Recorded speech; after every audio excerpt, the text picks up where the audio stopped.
Hello everyone, welcome back to another video, and today I'm going to be doing my official election prediction for the weekly series. Make sure to hit the like button, subscribe to the channel down below, make sure to go ahead and follow the Twitter and join the Discord server in the description down below. And so, as you guys know, my election forecast model has Donald Trump winning in the Electoral College by a pretty decent amount. However, for the sake of this video, I'm going to be projecting forward and thinking, okay, where's everything going to end up by then? And to kind of give my estimate as to where I think the states will vote in November based off of all the current data and events that we have going on right now. And so Biden's approval rating is around minus 14% nationwide. He's at around 54.5%, disapproval 41.1%, approval. Donald Trump is actually a point above Joe Biden in favorability. We could see Donald Trump did actually have a little bit of a dip for a second, but managed to actually recover in his approval rating, pretty quickly. I think he ended up dropping all the way to like 37%. So it was like pretty bad the first day. However, he managed to recover fairly quickly. And so that puts Joe Biden in a bad spot because now that Biden has a lower favorability rating than Donald Trump, it's going to cause some problems for the electoral college for the incumbent president. We can see that my forecast has Donald Trump winning Wisconsin by 10 points, Virginia by a lean margin, Pennsylvania by almost 10, New Mexico by 2, New Hampshire by 2. We see Nebraska second, a likely margin, Minnesota 3.3 margin of victory, Maine at large is a tilt margin, Illinois is actually lean, and Colorado as well. And so I necessarily don't expect Joe Biden to really overtake the national lead in any like official accredited aggregate. I don't really think that he's going to take the lead, at least in the third party included polls. I don't think he's going to be able to do it because of the fact that we have the debates coming up, which is generally going to affect the incumbent president. I really doubt he's going to be able to effectively counter Trump in the debates, and I think he's going to tank his approval rating even more. And with all the issues like the economy, inflation, foreign policy, the southern border, I think Biden is just at a loss, in terms of all the issues. And I think that Donald Trump will not lose his lead in the RCP aggregate or any aggregate in general. And so that puts Donald Trump in an ultimate position to get a minimum of at least 297 electoral college votes, which would be Wisconsin, Pennsylvania, Georgia, Arizona, and Nevada. And so right now, we're going to be going over all of the data that I have and essentially look at my latest forecast. And so right now, Utah, Idaho, Montana, Wyoming, the Dakotas, Nebraska is third with the first congressional district and the at-large vote, as well as Kansas, Oklahoma, Arkansas, Louisiana, Mississippi, Alabama, Tennessee, Kentucky, Indiana, West Virginia, Missouri, Iowa, Ohio are going to be in the safe column, as well as South Carolina, Alaska, Maine's second congressional district, and Texas and Florida. These are all going to go in the safe Republican column. Now, you notice Iowa, Ohio, Texas, and Florida, including even Alaska and Maine's second congressional district, as well as South Carolina and Kansas, were not safe last time. They were actually below the safe column. You'll be able to see here that Kansas was likely, Iowa was likely, Ohio, Texas, Alaska, Maine's second congressional district, and you can see that Florida was a lean state at this point in time. And so clearly Donald Trump has been gaining in certain states, and a state like Florida has been trending ridiculously to the right ever since 2016. And so we do see that shift there, and it's going to vote for Donald Trump, according to my forecast, by 16.3 percentage points as of right now, which would be a huge victory for the former president in a state like Florida. And so now, looking at all the data, we're going to be able to see that Biden is really struggling to keep his base together. We can see California is right above a 15-point margin as of right now. It is literally right above the 15-point category for being safe. Hawaii in the scenario is a 13.3 margin of victory for the incumbent president. I know that the Maui fires did occur here. However, the state is so Democrat, on the national level, that more than likely Joe Biden's still going to hold on to it. However, it is actually the fastest right trending state in the entire nation. It actually trended like 10 points to the right in 2020, and it's probably going to continue to do so here. So you may see a reversion in a state like Hawaii going into the 2030s. DC, Maryland, Massachusetts, and Vermont are still going to be safe. However, the margins are definitely decreased 100%. The margins are a lot weaker. Maryland's only at 20 20-point victory. We can see in 2020, he won it by 33 points. We could see Massachusetts, 23-point victory. He ended up winning it also by 33 percentage points as well. Vermont's only a 23-point win. We see Vermont was a 35-point victory for Joe Biden in this election matchup. So that is fairly interesting to see that kind of occur there. And so there is a little bit of regression in some places, especially, in a place like those. And so we're going to be able to see now that Joe Biden is struggling in states he won by safe margins in the last election. Oregon, Washington are likely margins. They are listed as 8.3 percentage point victory in Washington and 5.9 in Oregon, which is way closer than what they were in 2020. Oregon, Biden won that by 16 and won Washington by 19. So these are clearly signs of a humongous reversion in those states there. We see that in a place like Connecticut, Delaware, Rhode Island, that the states are getting a lot closer. Connecticut's only a 10-point win. Rhode Island is roughly like an 8 or 7-point victory for Biden. We could see it's actually 7.1 percentage points. So that is a huge reversion. DC is only a 71-point victory for Biden, whereas back here it was an 86-point victory. So he's probably going to get about 80 something percent of the popular vote in DC, which is absolutely insane. And now looking at, other states, we're going to be able to see Donald Trump, is really going out there and putting on a masterclass performance. As of right now, he actually gets New York under, basically single digits. It is currently listed as a 9.9 percentage point victory in my forecast. He's only winning it by 9, and polling actually has this closer. So there may be a possibility that the model is not picking up the personal shift in New York due to illegal migrants going there and whatnot. And so that might be an issue for Joe Biden if this state ends up becoming under 5 points, which as of right now, I don't think it's going to. But according to my latest forecast, it is listed as a 9.9 percentage point victory for Donald Trump, or excuse me, for the incumbent president Joe Biden. We can see Wisconsin, Michigan, Pennsylvania, North Carolina, Georgia, Arizona, Nevada, and Nebraska's second congressional district are all likely states. We can see Wisconsin's a 10-point win. We see Pennsylvania's a 9.7 percentage point victory. We see that Nevada 10.8, so it's actually greater than Wisconsin.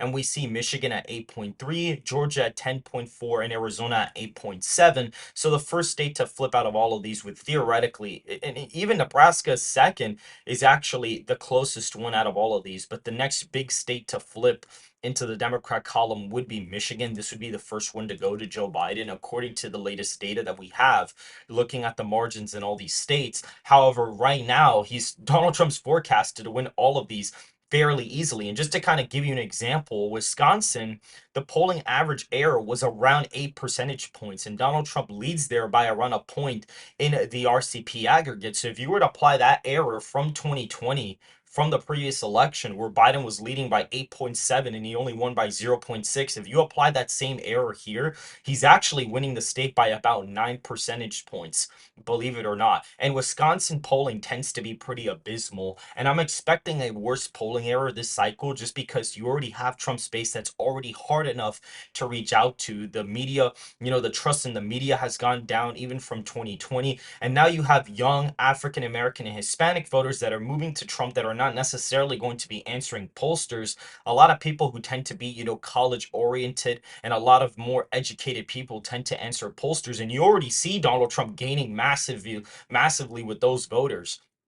And I think that the 65 plus vote and the non-college vote are going to be underestimated for Trump in the polls. And that's where you're going to see the big error occur once again. And you may say, well, did they actually fix their methodology? It's been 8 years. Well, not really, because if you look at the New York Times / Siena College poll, they actually asked the same group of people, who did you vote for in 2020? And a Trump +5 sample ended up being a Biden +12 sample for the 2020 election in March for the New York Times / Siena College poll.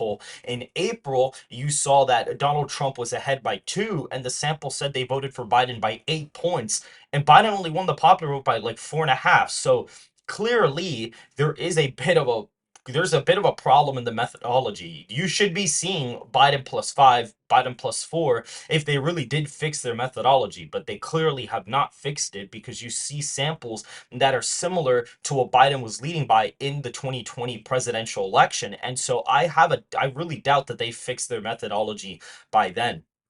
as at least by now. And so going into the lean Democrat states, we have Colorado.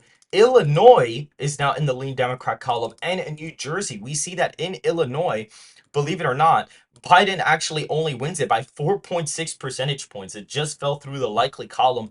Colorado's a 3-point win, and we see New Jersey at a 3.7 percentage point victory. These states were basically, both of them were safe states, and one of them was a likely state, almost safe. So these states used to be safe Democrat states, and they are now all lean in the Democrat column. You basically see Donald Trump basically gaining with African Americans, Hispanic voters, Asian Americans, all voters across the board. And you see that that is really helping him in these deep blue areas and really helping him build that coalition. Essentially, what's happening is that you have a portion of the Democrat coalition, that union worker sort of like, basically coalesced Democrat coalition that you have with certain minority groups and whatever.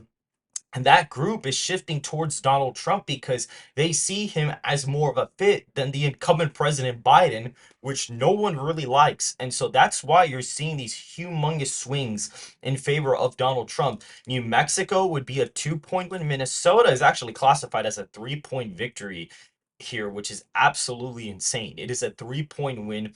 Virginia is right above a point, and New Hampshire is like around a 2-point-ish victory for the former president. So he's at 345 electoral college votes, and the only tilt state on the entire map is Maine at large, which barely goes for Joe Biden. Now, this state is a very white state, and I believe that white suburbanites are trending to the left, and that's why you see Maine's first kind of trend left off a cliff, despite the popular vote actually shifting like almost 13 points, or not 13, but at least 10 points to the right. Even though the popular vote shifts over 10 points to the right, you see a humongous shift there. That is the main issue. You see a huge shift in the popular vote, but Maine's second, or at least Maine's first, is still a 17-point victory. That's only like a couple points worse than the 23-point victory in Maine's first from 2020. So you see that that district is trending completely left off a cliff, while the Maine second district is trending to the right. So that's going to polarize the state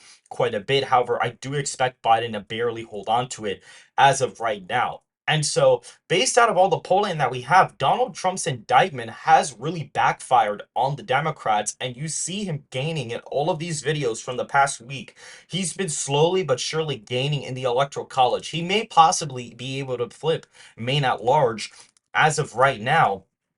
And so, what's actually quite interesting that I also wanted to point out too is that if you look at the New York Times / Siena College poll and you kind of look at the 2020 sample that they asked the 2024 sample, like, oh, who'd you vote for? The average shift is around an 11.5 percentage point shift. And if you shift the 4.5 popular vote for Biden, 11.5% to the right, you get a 6.5/7 point victory in the national popular vote for Donald Trump. So all of the average shifts and all of the data is aligning. And you may say, well, oh, the midterms, the Democrats were underestimated in the midterms. But the problem with that is that the electoral college is completely different from those elections. And not only that, presidential years do not equal midterm years. In midterm years, the people who are involved in politics, the absolute most, are the ones who answer the pollsters always. And in midterms, the only people who turn out are the people that are really involved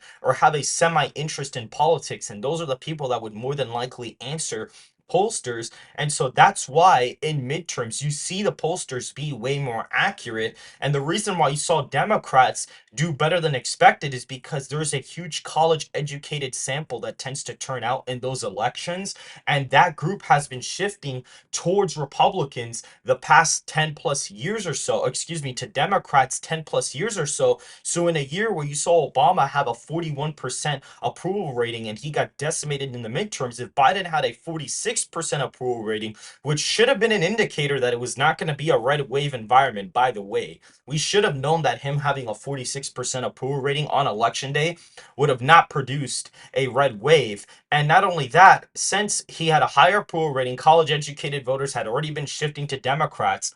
We should have known that the data was not showing a red wave election. But now all of those same data points are showing this to be an electoral college landslide for the former president. And I mean, this is obviously subject to change because I do it according to the latest data.